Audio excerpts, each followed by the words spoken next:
हरियाणामध्ये कलानुसार काँग्रेस बहुमतापासून फक्त 6 जागा दूर आहे। आता काँग्रेस 40 जागांवर आता पोहोचलेली आहे। भाजप 18 जागांवर आघाडीवर, तर इतर 4 काँग्रेस या ठिकाणी सत्ता स्थापन करणार असं एक्झिट पोलचे निकाल अंदाज सांगत होते। हे अंदाज या ठिकाणी खरे ठरताना दिसत आहेत। 62 जागांचे कल आतापर्यंत हाती आणि काँग्रेस आपल्या बहुमतापासून 6 जागा दूर। या निवडणुकांचे निकाल महाराष्ट्र आणि झारखंडमध्ये होणाऱ्या आगामी निवडणुकांवर सुद्धा परिणाम करू शकतात। त्याच्यामुळे या निवडणुकांचे निकाल हे अत्यंत महत्त्वाचे आहेत। ते आकडे जे आहेत ते सातत्याने बदलत आहेत। हे आकडे जे आहेत ते TV9 मराठीच्या स्क्रीनवर आपण या ठिकाणी पाहत आहोत। जम्मू काश्मीरमध्ये आपण पाहतो 49 जागांचे कल आतापर्यंत हाती।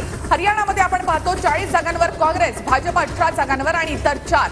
तर हरियाणामध्ये काँग्रेस 6 जागा दूर आहे आपल्या स्वप्नांपासून। तर जम्मू काश्मीरमध्ये 49 जागांचे कल आतापर्यंत हाती। त्यामध्ये आता एनसी आणि काँग्रेस 27 जागांवर पोहोचली, भाजपला मागे टाकत नॅशनल कॉन्फरन्स आणि काँग्रेस पुन्हा एकदा 27 जागांवर आणि भाजप 19 जागांवर, पीडीपी एका जागेवर आणि इतर 2।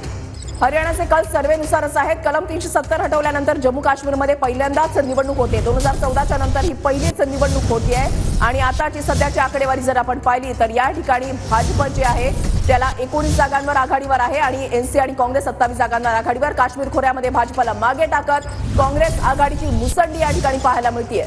जम्मूमध्ये भाजपला त्या ठिकाणी आघाडी मिळताना दिसते, तर काश्मीर खोऱ्यामध्ये मात्र तिथे नॅशनल कॉन्फरन्स आणि काँग्रेस यांना पसंती मिळताना दिसत आहे। नॅशनल कॉन्फरन्स आणि काँग्रेस इथे आता 34 जागांवर पोहोचलेली आहे आणि भाजप 19 जागांवर, पीडीपी 1 आणि इतर 2। एक्झिट पोलचे जे अंदाज होते ते अंदाज या ठिकाणी या आकड्यांमध्ये आता सध्या आपल्याला पाहायला मिळत आहे।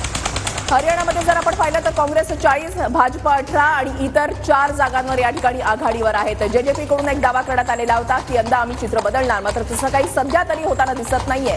आकडा तरी तसं काही सांगत नाहीये। इकडे आपण पाहिलं तर जम्मू काश्मीरमध्ये 90 पैकी 56 जागांचे कल हाती येत आहेत। एनसी आणि काँग्रेस मिळून 34 जागांवर आघाडीवर, भाजप 19, पीडीपी 1 आणि काँग्रेस 2 जागा। हरियाणामध्ये आपल्या स्वप्नापासून अवघे 5 जागा दूर आहे। 41 जागांवर आता काँग्रेस पोहोचलेली आहे, भाजप 17 जागांवर आणि इतर 4।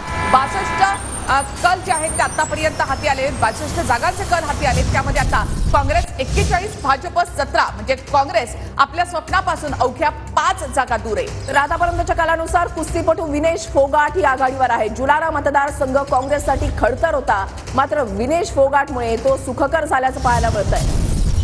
विनेश फोगाटचं राजकीय पदार्पण या निमित्तानं होत आहे। हरियाणामध्ये सध्याच्या कलांनुसार काँग्रेस बहुमतापासून फक्त 5 जागा दूर आहे। 46 ही मॅजिक फिगर आहे आणि काँग्रेस ही मॅजिक फिगर आता पुढच्या काही क्षणामध्ये गाठणार का याकडे आपलं लक्ष असेल। आकडे सातत्यानं बदलत आहेत। 41 जागांवर सध्या काँग्रेस।